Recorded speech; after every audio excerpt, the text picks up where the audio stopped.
여러분 안녕히 주무셨습니까? 참 좋은 아침입니다. 우리 2014년 3월 19일 수요일 말씀으로 드리는 오늘의 번제 함께합니다. 데살로니가전서 2장 13절에서 20절까지 말씀으로 같이 하겠습니다. 우리는 13절부터 16절까지만 같이 읽습니다. 시작. 이러므로 우리가 하나님께 끊임없이 감사함은 너희가 우리에게 들은 바 하나님의 말씀을 받을 때에 사람의 말로 받지 아니하고 하나님의 말씀으로 받음이니 진실로 그러하도다. 이 말씀이 또한 너희 믿는 자 가운데서 역사하느니라. 형제들아, 너희가 그리스도 예수 안에서 유대에 있는 하나님의 교회들을 본받은 자 되었으니 그들이 유대인들에게 고난을 받은 것 같이 너희도 너희 동족에게서 동일한 고난을 받았느니라. 유대인은 주 예수와 선지자들을 죽이고 우리를 쫓아내고 하나님을 기쁘시게 하지 아니하고 모든 사람에게 대적이 되어 우리가 이방인에게 말하여 구원받게 함을 그들이 금하여 자기 죄를 항상 채우매 노하심이 끝까지 그들에게 임하였느니라. 오늘 우리가 함께 읽은 말씀 중심으로 사람의 설교를 하나님의 말씀으로 받으려면 이라는 제목의 하나님 말씀 증거합니다. 사람의 설교를 하나님의 말씀으로 받으려면 이게 문제지요, 여러분.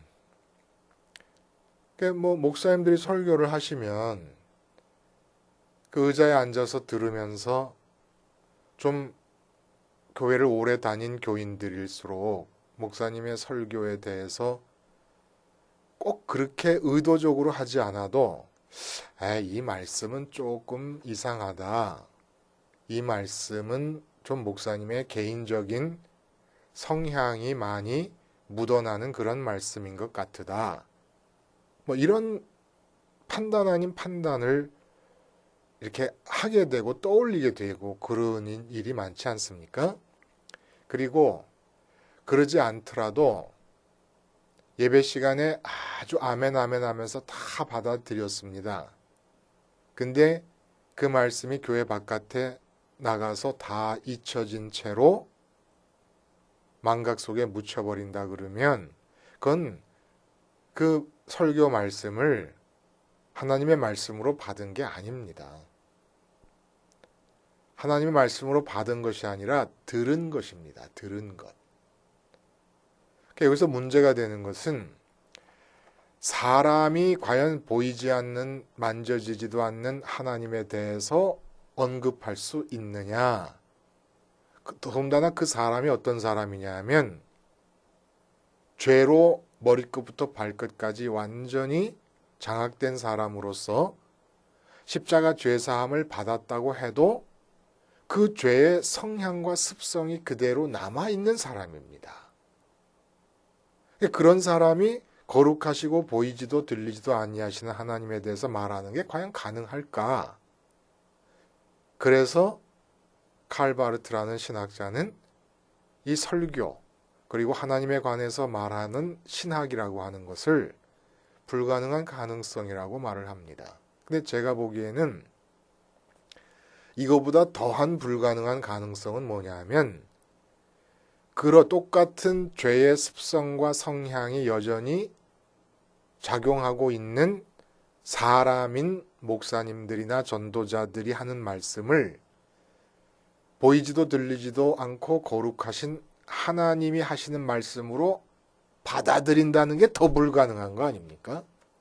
어떻게 일개 한 인간이 전하는 말씀이 그리고 예수님의 이름을 하나님의 이름을 부르지만은 여전히 죄인된 모습이 남아있는 목사님, 남아있는 전도자들로부터 나오는 말씀을 하나님의 말씀으로 우리가 받아들일 수 있겠느냐는 겁니다. 이거 보통 문제가 아니에요. 그래서 오늘은 정말 우리가 신앙생활을 해나가기 위해서 가장 기본이 되는 게 말씀을 전하는 자가 있어서 전하고 그 말씀을 듣고 하나님의 말씀으로 받음으로써 신앙생활이 하루하루 이어져 나가는 것인데 신앙생활을 위한 가장 기본적인 베이스 아닙니까?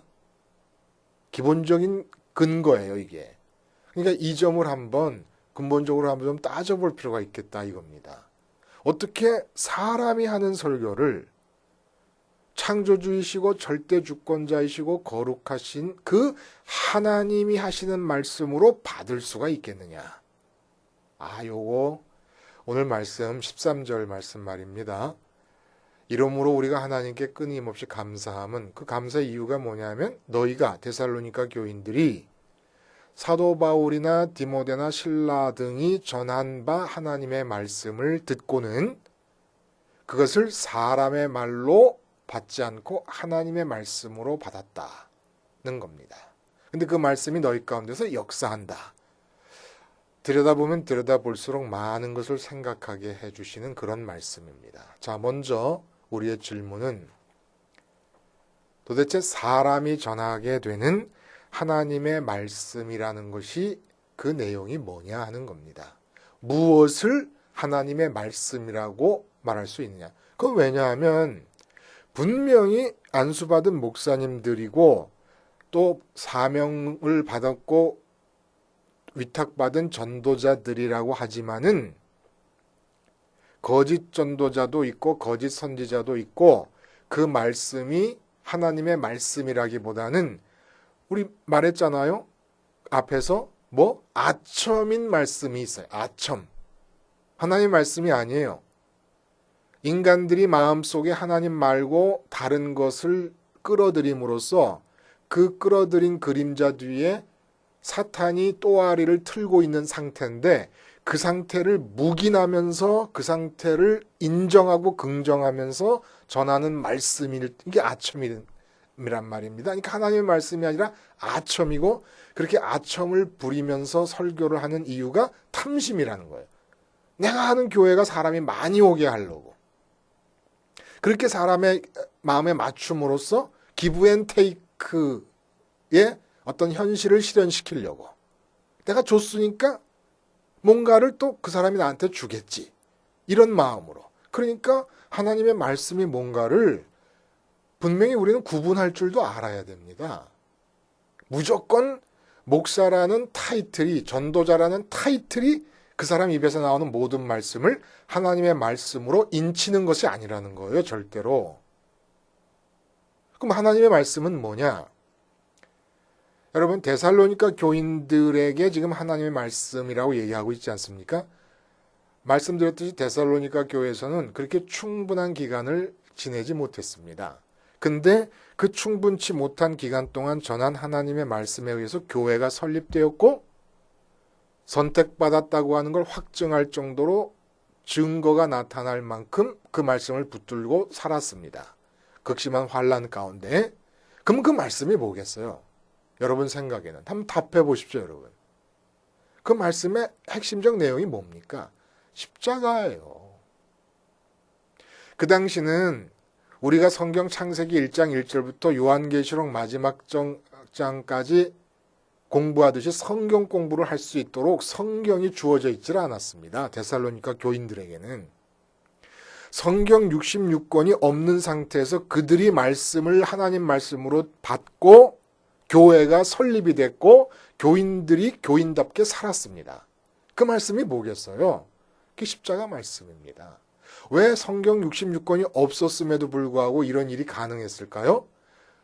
구약 성경은 주님의 십자가 사건, 십자가에서 죽으심과 부활 사건을 향해서 가는 말씀들이고, 그러니까 창세기부터 마지막 말라기까지 십자가와 연관되지 않은 말씀이 하나도 없는 거예요. 향해서 가고 있는 거고, 신약의 모든 말씀은 27권 요한계시록 마지막 절까지의 말씀은 십자가에서 죽으신 주님, 부활하신 주님을 뒤로 바라보면서 나아가고 있는 말씀이라는 겁니다. 그리고 교회가 뭡니까? 십자가에서 죽으신 주님을 뒤로 바라보면서 예수님 재림 때까지 나아가는 것입니다. 그게 교회의 삶의 기간입니다. 그러니까 성경 66권이 없어도 십자가 사건 하나를 붙들고 있으면 하나님 말씀 전체를 붙들고 있는 것과 같은 효과가 나타난다 이거예요. 지금 우리가 성경 66권을 순서대로 밟아가는 것은 그 모든 성경 말씀에서 십자가 연관성을 찾아내는 겁니다. 이게 바로 하나님의 말씀이라는 겁니다. 그러니까 목사님들도 그렇고 목사님의 말씀을 설교를 듣는 교인들도 그렇고 꼭 생각해야 될 것은 사도 바울이 고린도전서 2장에서 한 결심이 있잖아요. 내가 그리스도가 십자가에 못 박힌 것 외에는 알지 아니하기로 작정하였다. 뭐 전하는 게 아는 걸 전하는 거니까 그것만이 알기로 작정했다는 이 사도 바울의 결심은 사도 바울만의 특별한 성향에 의해서 나온 얘기가 아닙니다. 이거는 성경 전체, 신학 전체의 논리적인 귀결인 거예요. 마땅히 그리스도와 그분이 십자가에서 달려 죽으신 것 말고는 알면 안 되고 전하면 안 되는 겁니다. 이 결심이 사도 바울의 특성이 아니라는 것을 꼭 기억하세요. 보편적으로 절대적으로 인정되어야 되는 사실입니다. 그러니까 십자가가 빠진 말씀이 있다 그러면 그거는 종교적 강의요, 교훈이고 훈계고 또 많은 경우 아첨의 말씀이고 그리고 그 뿌리는 탐심에 있는 겁니다. 탐심에 있는 말씀을 듣는 자들로 하여금 목사님이 원하는 쪽으로 설교자가 원하는 쪽으로 가도록 하기 위해서 하는 말씀인 거예요. 그러니까 하나님의 말씀에서 십자가 연관성이 빠져 있다. 그러면 하나님의 말씀으로 듣지 않아도 됩니다.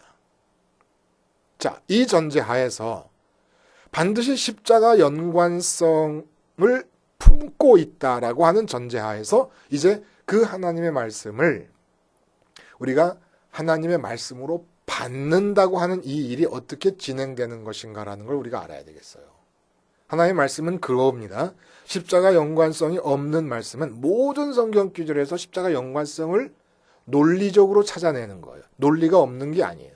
영적인 세계로 들어가면 이 세상 육체적인 세계에서 영적인 세계로 들어가는 게 비약이지.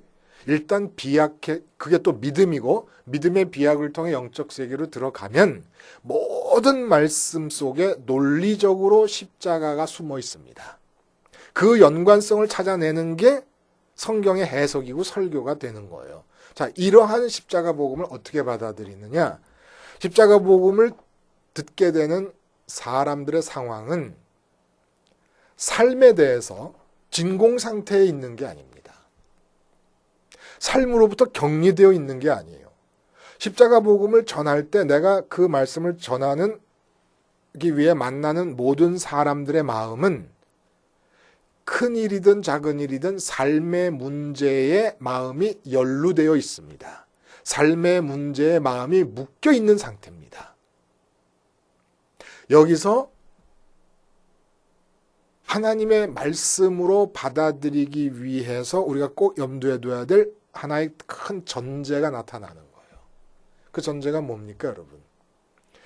십자가 사건은 말씀드린 대로 역사적으로 한 번 일어난 사건이지만 그 십자가 사건이 우리에게 요청하는 바가 있어요. 뭘 요청하느냐 하면 역사적으로 한 번 일어난 그 사건이 말씀을 들음을 통해서 말씀을 듣는 순간에 지금의 사건으로 재현되기를 요청하는 겁니다.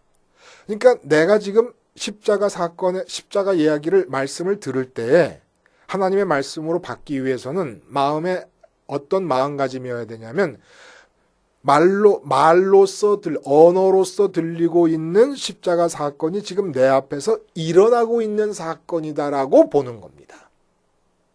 이게 바로 역사적인 십자가 사건이 신앙적인 사건으로 바뀌는 순간이에요.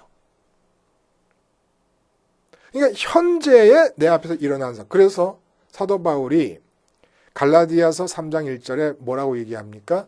어리석도다 갈라디아 사람들아, 그리스도께서 십자가에 달려 죽으신 것이 너희 눈앞에 확실하거늘 누가 너희를 꾀더냐 이렇게 얘기합니다. 갈라디아 사람들이 예수를 믿게 된 것은 주님이 돌아가시고 30년 뒤입니다. 그런데 그들이 예수 믿는 것과 관계지어서 사도 바울이 뭐라 그러냐면 너희 눈앞에 십자가에 달려 죽으신 사건이 밝히 보인다는 거 얘기를 합니다. 밝히 보인다. 현재 보인다는 거예요. 자, 이것이 어떤 의미를 갖게 됩니까? 우리는 십자가 복음만이 하나님의 말씀인데 그 말씀을 듣는 순간에 두 가지 현재의 사건의 샌드위치처럼 끼게 됩니다. 2000년 전에 일어났던 십자가 사건이 들리는 순간에 오늘 내 눈앞에 일어나는 현재의 사건이 됨과 동시에 또 하나의 현재의 사건은 삶에서 내 마음을 뺏어가고 있는 문제들이 현재의 사건으로 등장을 하는 거예요. 그러니까 두 가지 현재의 사건이 등장을 하는 겁니다. 내 앞에. 지금 하나님의 말씀으로 받아들이는 과정을 얘기하는 겁니다. 어떻게 하나님의 말씀으로 받아들이는가? 이 삶에서 하나님의 말씀이 받아들여지는데 삶에서 십자가를 기억하게 될 때 어떤 일이 일어나느냐? 십자가도 현재의 사건이 되고 내 마음을 뺏는 것도 현재의 사건이 됩니다. 이 세상의 일. 뭐 돈 버는 일, 사업일, 건강일, 직장 문제, 결혼 문제, 뭐 수없이 많은 문제들이 있지 않습니까? 이 모든 문제들이 현재의 일로서 십자가 사건과 동일한 현재의 사건으로 지금 두 개가 맞부딪히고 있는 거예요. 그럼 이걸 어떻게 해결을 합니까? 두 개가 다 현재 사건이라고 하는 사실이. 이게 갈등 없이 받아들여지려면 내가 마음을 빼앗기고 있는 이 문제에 대해서 십자가 사건이 하나님이 주시는 해답이다라고 받아들이는 겁니다. 이렇게 삶의 문제를 십자가에 거는 거예요. 그래야 하나님 말씀을 받아들이는 겁니다. 여러분, 우리가 13절에서 아주 중요한 점은 뭐냐 하면은 너희가 우리에게 들은 바 하나님의 말씀을 받을 때 이렇게 얘기합니다. 무슨 얘기입니까? 예배당에서 목사님들이 하시는 십자가 설교를 듣는 것은 아직 하나님의 말씀으로 받는 게 아니에요. 설교를 들으면서 아멘 했고 공감했습니까? 그건 다 듣는 과정입니다. 아직 받은 게 아니에요. 하나님의 말씀으로 받기 위해서는 반드시 삶의 현장에서만 받을 수가 있습니다. 하나님의 말씀을. 다시 말해서 진짜 목사님이 하시는 인간으로서 목사님이 하시는 그 하나님의 말씀을 설교를 하나님의 말씀으로 받는지 안 받는지를 어떻게 하냐면 내 삶을 거기다 거느냐 안 거느냐 하는 것으로 결정이 되는 거예요. 예배당 안에서 설교 시간에만 예배 시간에만 아멘 아멘 하고 삶에 나가서 그 말씀에 내 삶을 걸지 않으면 하나님의 말씀으로 받은 게 아닙니다. 하나님의 말씀으로 받았다면서 어떻게 내 삶을 걸지 않을 수가 있습니까?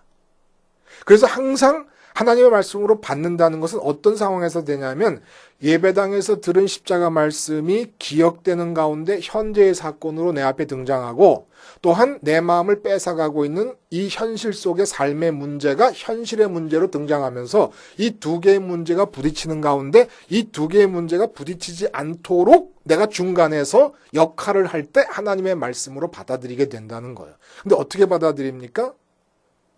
지금 내 마음이 돈 문제에 뺏겨 있는데 십자가에서 주님이 지금 내 앞에서 죽으십니다.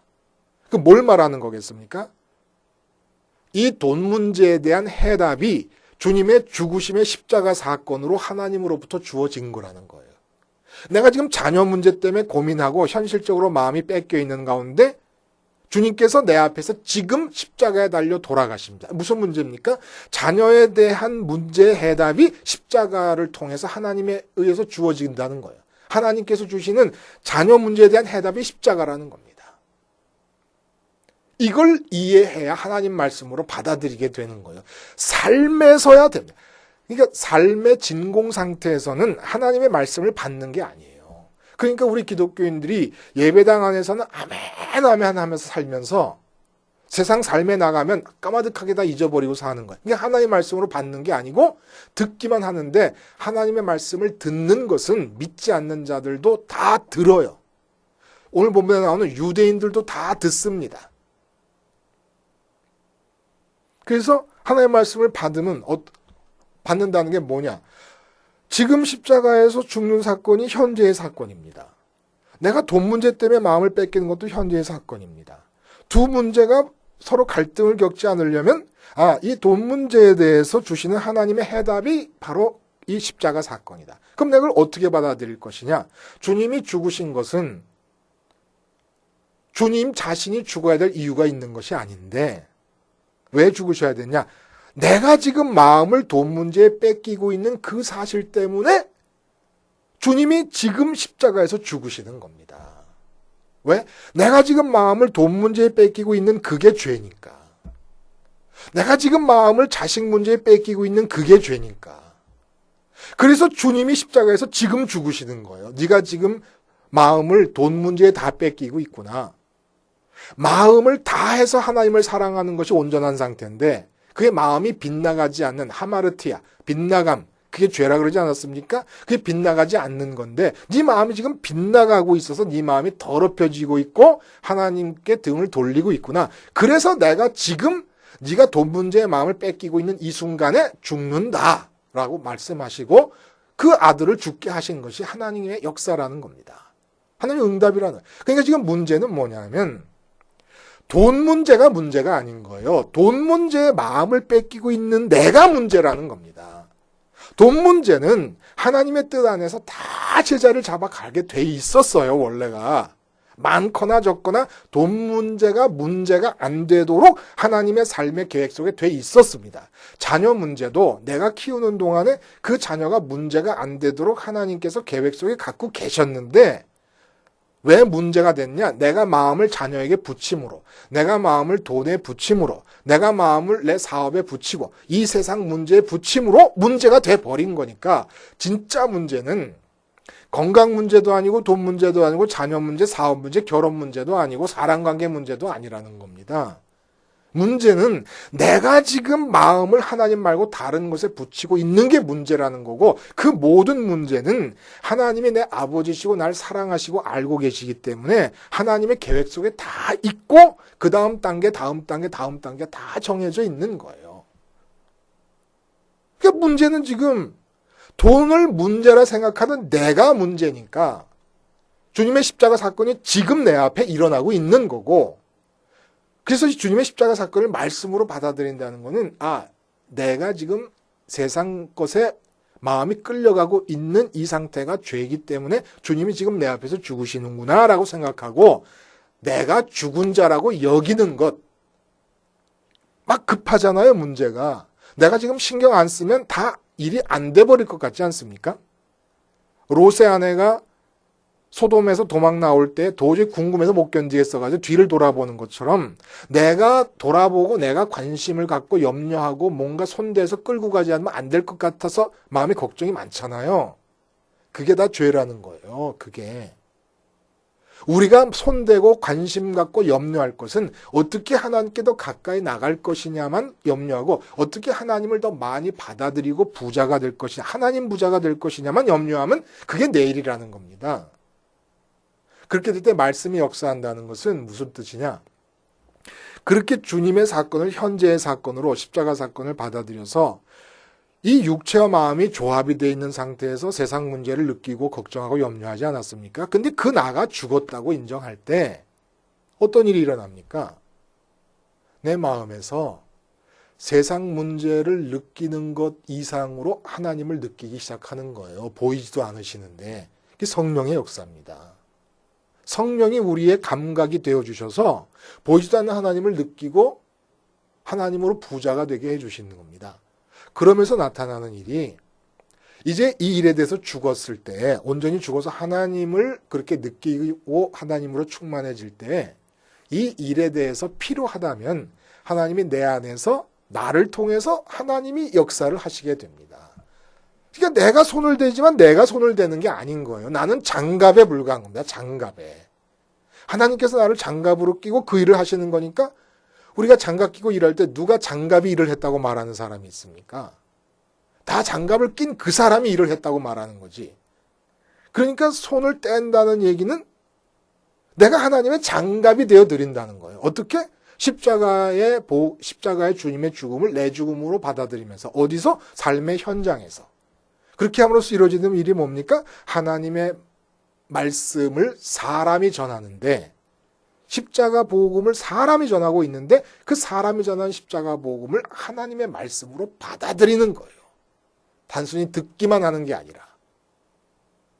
이게 바로 사람이 전하는 설교를 하나님의 말씀으로 받아들인다는 말씀의 내용이 되는 거죠. 그걸 안 받아들이면 어떻게 됩니까? 오늘 본문에 나오는 유대인들. 하나님의 진노와 징계가 그 위에 머물게 된다는 거예요. 유대인들이 안 받아들인 이유가 뭐예요? 십자가 사건에 가장 친숙할 수 있는 사람이 유대인이었어요. 왜냐하면 십자가 사건은 구약 전체를 관통하고 있는 성전 중심의 생활, 그 성전 중심의 생활의 핵심인 번제와 상번제를 실현시킨 사건이거든요. 그건 예표였어요, 예표. 앞으로 이런 내용의 일들이 진짜 일어날 것이다라는 예표가 번제와 상번제. 누구보다도 친숙할 수 있는데 왜 이들이 십자가를 안 받아들입니까? 내가 지금 돈 문제 때문에 걱정하고 있는데 마음에서 돈 문제를 놓기가 싫은 거예요. 마음에 돈 문제를 놓기 싫으면 십자가를 거부하게 되어 있습니다. 번제와 상번제의 의미가 사라져버리고 맙니다. 자식 문제가 있는데 내가 지금 마음에서 자식 문제를 놓고 마음으로 하나님께 가기를 원치 않기 때문에 십자가를 거부하는 겁니다. 갈라디아 교인들아, 그리스도께서 십자가에 못 박혀 죽으신 것이 너희 눈에 밝히 보이거늘. 이걸 응용하면 어떻게 됩니까? 대한민국에 있는 교인들아, 미국에 있는 교인들아, 너희 눈앞에 지금 그리스도께서 십자가에 돌아가신 일이 밝히 보이거늘 누가 너희를 깨드냐? 누가 너희의 마음의 시선을 지금 너희 눈앞에서 십자가에 달려 죽으시는 예수님 말고 다른 것에 시선을 두도록 꼬이더냐? 라고 묻는 겁니다. 현재의 두 가지 사건, 십자가 사건과 내 마음을 끄는 이 사건, 이 사건이 갈등 없이 될 수 있게 하기 위해서 십자가에서 주님과 함께 죽음으로써 이 문제는 하나님의 문제가 되게 하는 것, 이게 바로 하나님의 말씀인 십자가 복음을 하나님의 말씀으로 받아들이는 것이 된다는 것이지요. 기도하시겠습니다. 하나님 아버지, 전 세계 기독교회의 설교들이 진정으로 십자가 연관성에서 떠나지 않는 하나님의 말씀이 되게 하시며 그 말씀을 듣고 세상 삶 속에 나가서 주님과 함께 삶 속에서 죽음으로써 그 말씀의 인생과 삶을 걸고 하나님의 말씀으로 받아들이는 역사가 있게 하여 주시옵소서. 예수님의 이름으로 기도하옵나이다. 아멘.